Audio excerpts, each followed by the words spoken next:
Well, hello Dan and hello Nikki. Dan, I just watched your video from last night, which is funny because I haven't even gotten on YouTube in the last, oh my gosh, week, I guess. Nikki, have you made any videos? I haven't seen.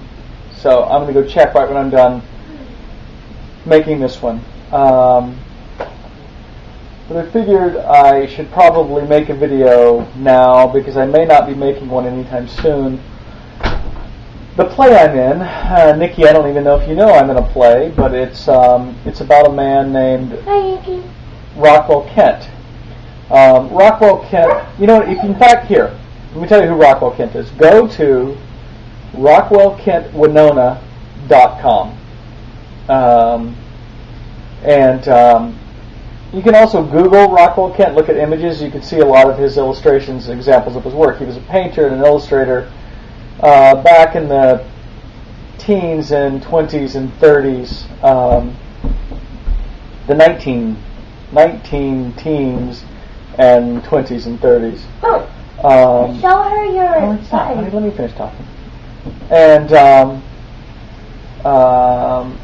a local playwright has written a play about his time in Winona. He was here for a year and a half in 1912 and 1913, overseeing the construction of a couple of Edwardian mansions. They're actually not too far from my house.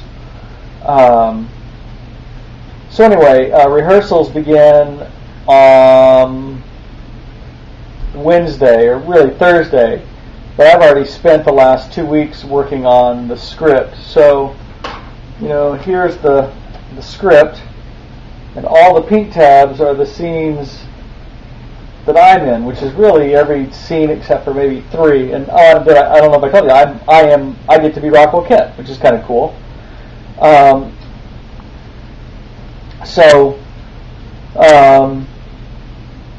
Anyway, it's and I'm just gonna, you know, the rehearsals are 6 nights a week or 5 nights a week from 6 to 10 at night.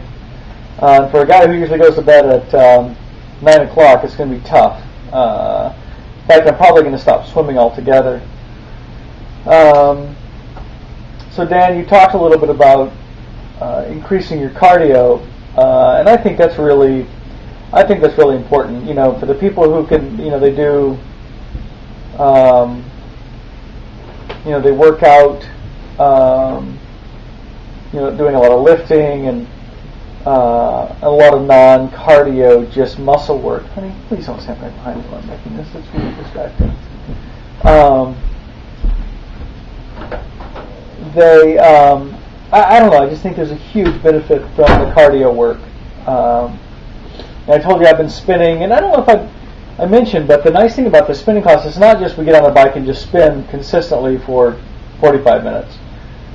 What she does is she actually runs us through a workout. So we'll be increasing the tension, decreasing it sometimes, increasing it a lot, increasing it a little, backing it off, you know, simulating the tops of hills or going up a hill or riding into the wind.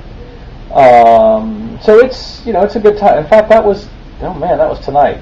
Oh well, I was way too busy to go to that. And I've been trying to swim, you know, I'm not, really last week was the first time I swam in over a month. I mean, I was really sick over Christmas. Beth thinks I actually had the bona fide flu. I don't know. But yeah, so this is the, but back to the play. This is actually the last night. This is the last hurrah of my long hair. So as you'll probably see, if you see pictures of Kent, he was prematurely balding and had short, wispy hair. So tomorrow I go and get it cut off. So, you know, not such a bad thing really.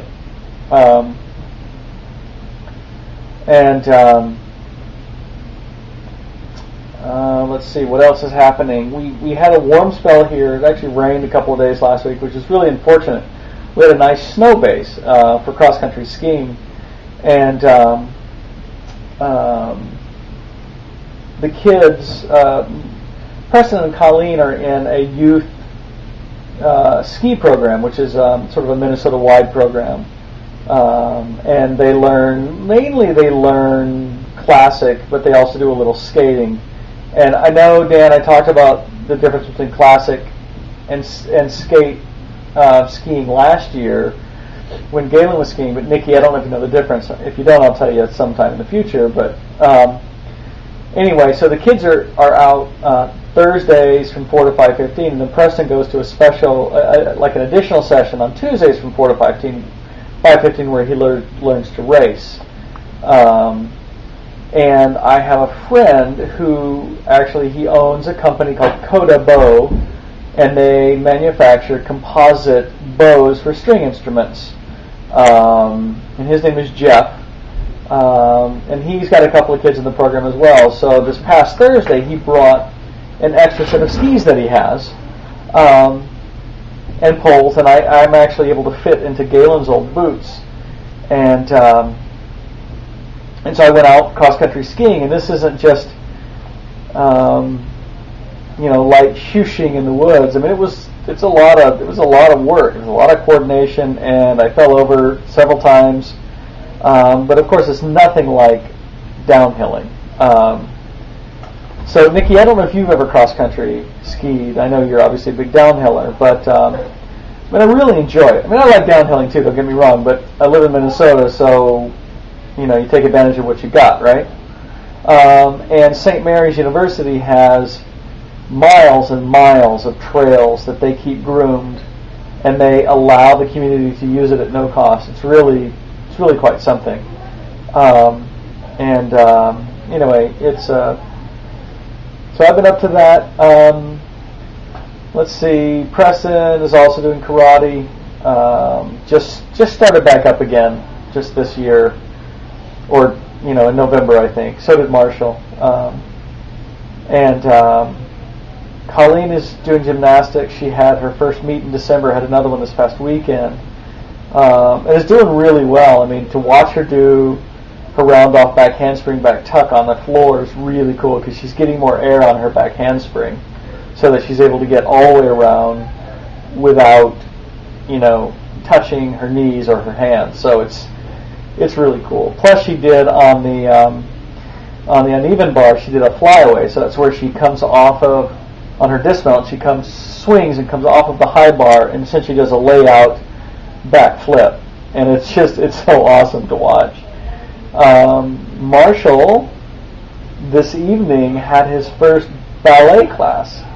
He is doing teen and adult ballet for beginners down at the we have an art center called the Valencia Art Center, which is kind of a subset of St. Mary's, and I can't wait. He's just gotten home. I can't wait to hear about it. But I'm really proud of him. And oh man, my battery's dying already. God, I hate this thing. So anyway, I guess that's a sign from God that I should cut this video short. And Beth is tonight was her first class of the new semester. She's taking Sociology of Families, working towards her master's in counseling, and specifically, women's health issues. So, it's, we're busy. Mugby, today was the first day of classes for Winona State, so we're back busy again at Mugby.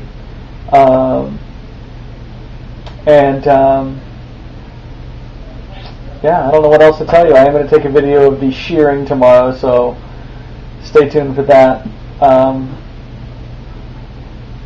Other than that, Dan, you talked about a couple of things. Gun control. Man, that's such a friggin' mess. Given just the sheer number of weapons that are out there. I mean, look at what Afghanistan is having to deal with. With all the weapons that they've gotten over the decades and stashed away. I mean, it's just, what a cluster. So, I own a handgun that I was actually, it was a prize or a gift, I guess you could say, for taking first place in firearms at the academy so many years ago. It's a little five-shot 38 revolver. But honestly, I took the firing pin out of it years ago, before I ever left Pullman, and have got it, hiding away, not at home. I do also have a shotgun. It actually belongs to Glenn, but it resides here 6 months of the year. Of course, I keep it unloaded, and I've got it in a case with a padlock on it. So, I don't know. I mean, the shotgun is, it holds 5 slugs. It's a semi-automatic, which obviously, having shot 2 deer at once, I found comes in real handy.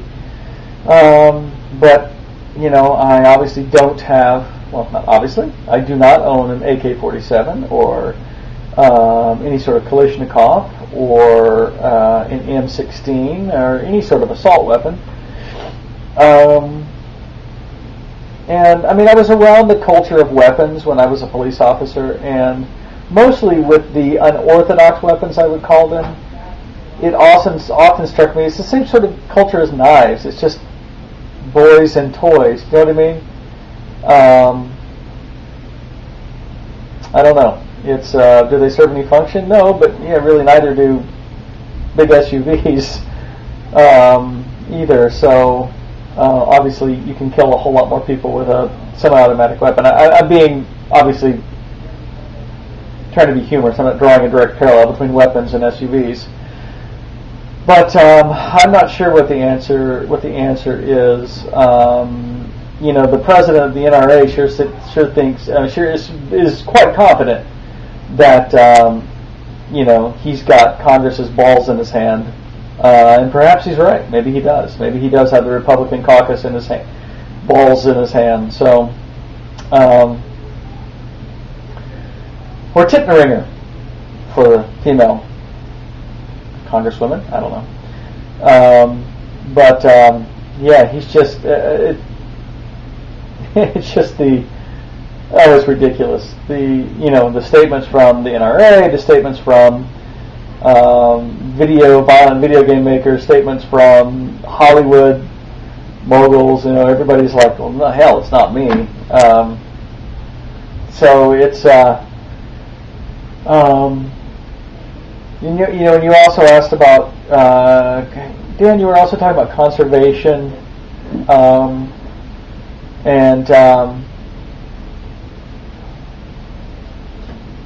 don't remember what you and Scott Fairley, your neighbor across the street, who, do you know what I'm talking about? Okay, good. So anyway,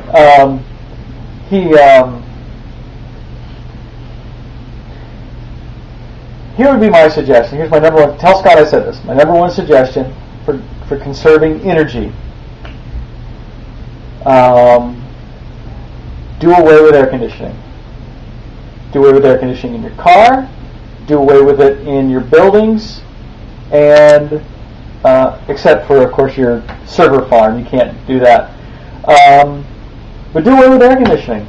Just, how much money we would save just not having air-conditioned lives? I mean, it's appalling how much energy we use to air condition things. So that's where I would start. And if you don't like it, I will come and shoot you in the face.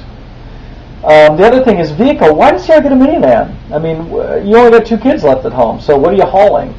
I understand the space. I love it because I've got one that I use to haul all my work stuff in. But why not something smaller?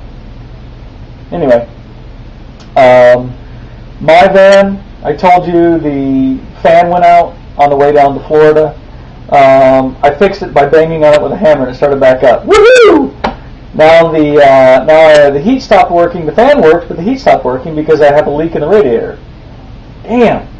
The car's 230,000 miles. It's 13 years old, and by God, I'm going to get to 300,000 miles if I can help it. So, anyway, my battery's now completely dead. I have mere seconds left, and so I will stop this and say, "Go USA."